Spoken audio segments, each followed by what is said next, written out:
We're going for a nice little ride today, but I've been working on this battery. This is a trolling battery. I don't know what you call it. One of those batteries that charge slowly and release their power slowly. It's not like a car battery. So this is one of them, the electronic, fancy schmancy battery chargers. Well, this has sat on the floor. Now, concrete don't. If you're old like me, the old thing where if you set a battery on concrete, it'll drain it. No, that's not true anymore. It was back when they had lead content in the plastic that made the case for the batteries, but that ain't true, and it hasn't been true in 50 years. But so anyway, that battery, this was so dead that charger kept saying it had a fault, it had a fault, it had a fault. I pulled these off, checked the cells, and they're all good. So I took an old-fashioned battery charger and I put it on 2-amp trickle charge. And I let it charge for about 4 days, and finally it was up to about 40%.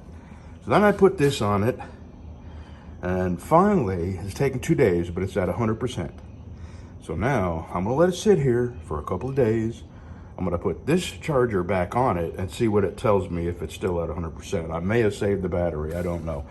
But these batteries, these chargers with the electronics in them, they will tell you you got a bad battery and you don't have a bad battery. It's happened more than once.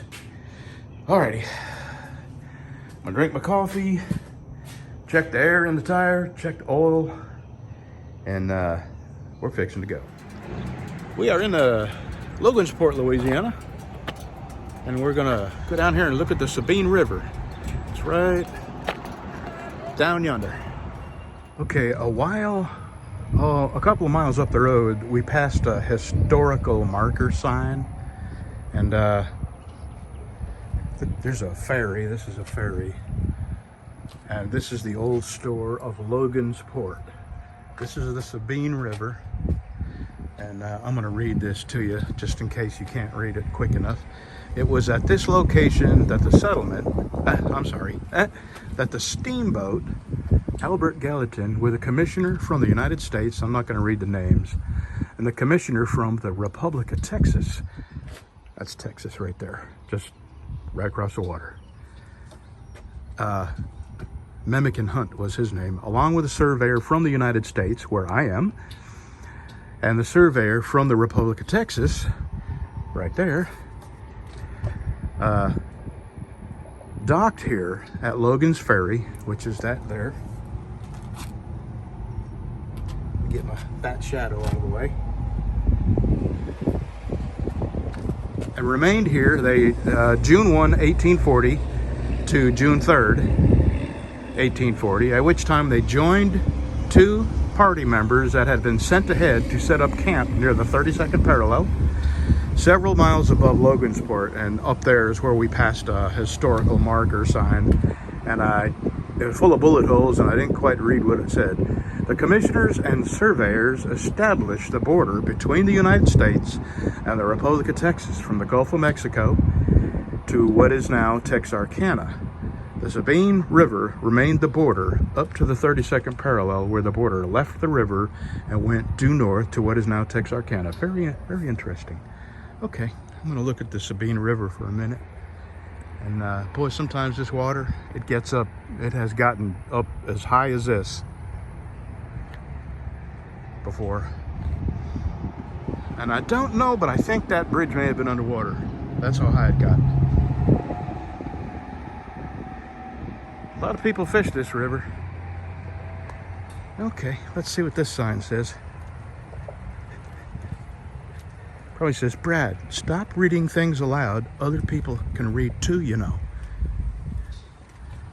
This is the location of Logan's Ferry. Early settlers used this location to cross the Sabine River in their search for a new home in Texas. Steamboats also traveled up from the Gulf of Mexico to, man, we are a long way from the Gulf of Mexico. I mean, hours, hundreds of miles. So this river goes a long way. To Logan's Ferry bring hardware, furniture, farm implements, as well as other household and farm aids. 2 of the steamboats are sunk just north of the Main Street traffic bridge, which is this here. They are the Maud Howell and the Netches Bell. These were sternwheelers, which means in the back for you landlubbers. See, they used to have side wheelers too. The only side wheeler to operate in this area was the Extra, which is sunk about 300 feet south of the railroad bridge. And that's the railroad bridge right there. So 300 south is where that 300 feet south is where the side wheeler sunk. The last steamboat to leave this area was the Mina. No steamboats operated here after 1900, when the railroads took away their business. The first steamboat to make the trip up to Logansport was the Velocipede in 1837. And boy, a lot of history here. So turn around and take a video of these crepe myrtles. Oh yeah, beautiful. Crepe Myrtles. Beautiful. The sun is behind them, so I'm not getting a good picture. I'll get them. That's a Veterans Memorial right there. These are Huge crepe myrtles, gigantic. Yeah. Crepe myrtles that you used to buy, they don't. They make trees. Beautiful. There's a stage over there. Yeah. There's some kayakers up yonder. Pretty, huh? This is pretty historic here. Okay, that's 2 country words. Purdy, that's purdy, and oh yonder. And this used to be the landing for Logan's. This used to be called Logan's Ferry, where they would land here. Yep. And that used to be the Republic of Texas. We need to get on back over there. I'm telling you, let's get back to Texas. That's where we're headed. This is 84 here, and we're headed 84 to Henderson. And you want over yonder, right? over yonder, out yonder. Over yonder. That's over yonder. That's up yonder. And that's down yonder. Yeah, down yonder. And that is back yonder. Okay. These are the crepe myrtles.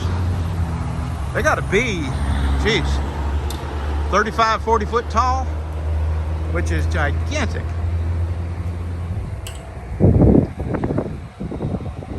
This is the Veterans Memorial. And I don't know if there's a specific war. Let's see.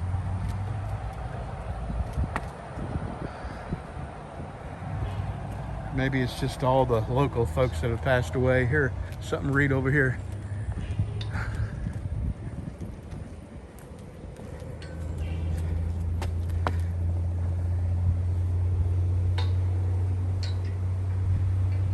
You can stop that if you want to read it. I'm reading it to myself. Okay, from veterans from DeSoto Parish and East Shelby County. Okay, Shelby County is just on the other side of the water here, the river.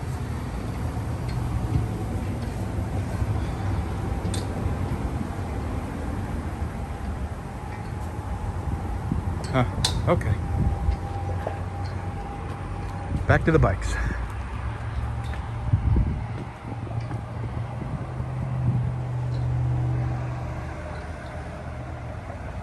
Pretty park.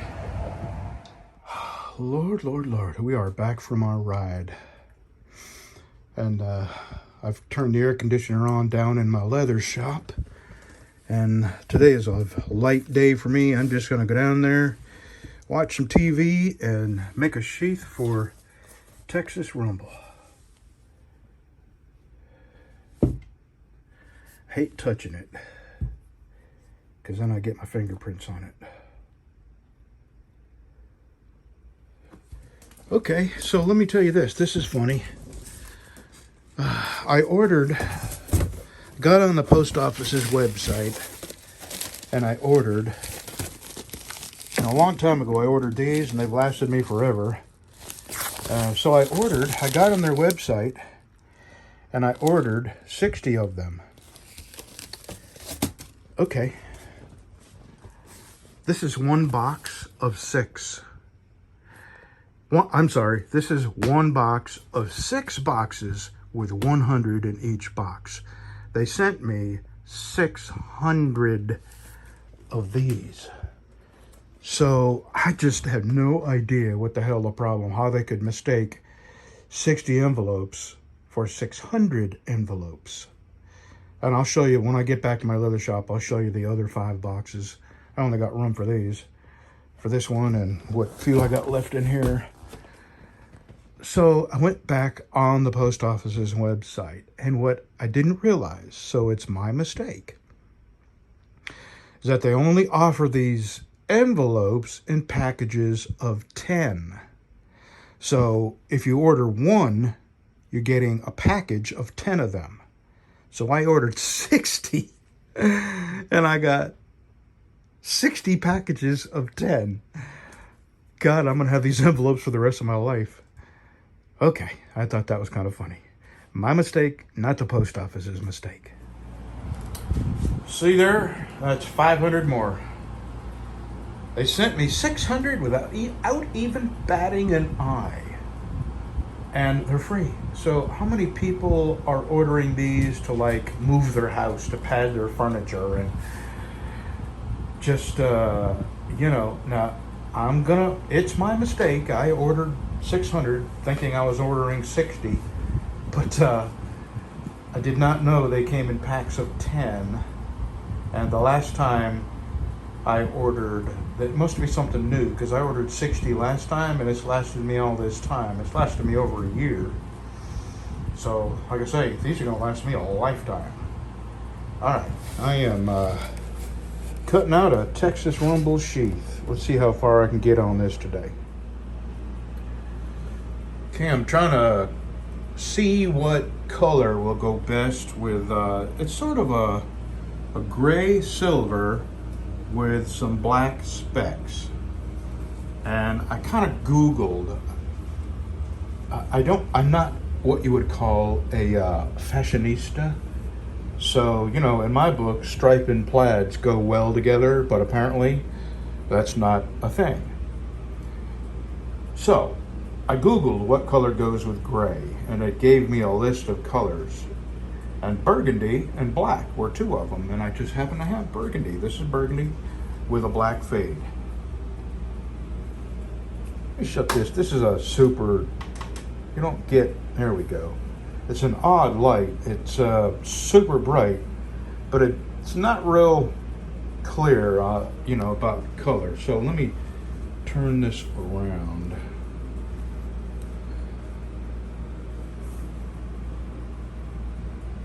I think that's what I'm going to go with. Yep. Okay. That's done. Now I got this traced out. Now I need to cut my pattern out and do some tooling. I haven't decided what I'm going to make that look like yet, but that's half the fun, is just doing whatever strikes you at the moment, because it never looks bad no matter what you do. All right, let me get this cut out. Okay. Now, I've wet this leather, so I think the burgundy will dry a little bit lighter. And if it doesn't, that's okay. So, that's what that's going to look like.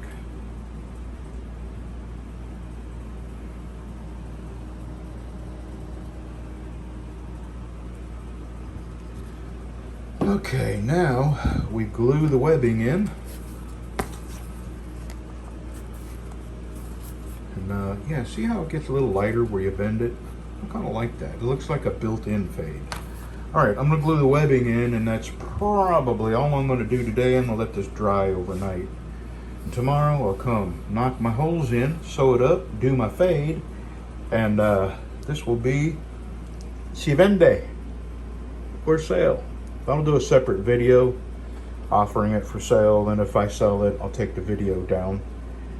But let me get to that, get this together, get the edge and the final buff on that, and then I'll offer it for sale. See you tomorrow. Okay, remember when I said I'll see you in the morning and I was going to finish this in the morning? Well, I lied. I'm kind of excited about this knife. I haven't made a pretty knife in a while. I mean, the Texas Rumble. And I may not be able to sell it because 330 bucks is an awful lot of money to part with. I understand, so I may be stuck with this for a while, but that's what we're looking like. And all I gotta do is put the edge on it, and that I may do tomorrow because it's getting late and I want to go home and rest my butt and my back because it's killing me from riding the motorcycle. So let's see, I should take a picture right now.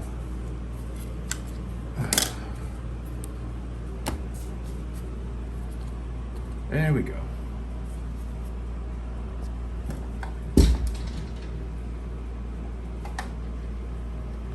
Boy, I tell you, I'm really happy with that knife. I want to sell it, but part of me doesn't. Let me turn this light off. See, without that, I mean, this is a weird LED light, and it makes it look like color. It's not really. So it does have a bit of a fade, just a bit of a fade. But that's what it looks like. Here, I'll bring it over by the window.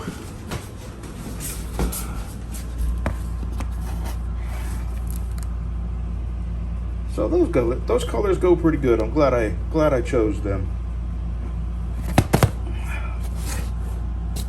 Got my logo on there. Okay. Now, I'll see you tomorrow.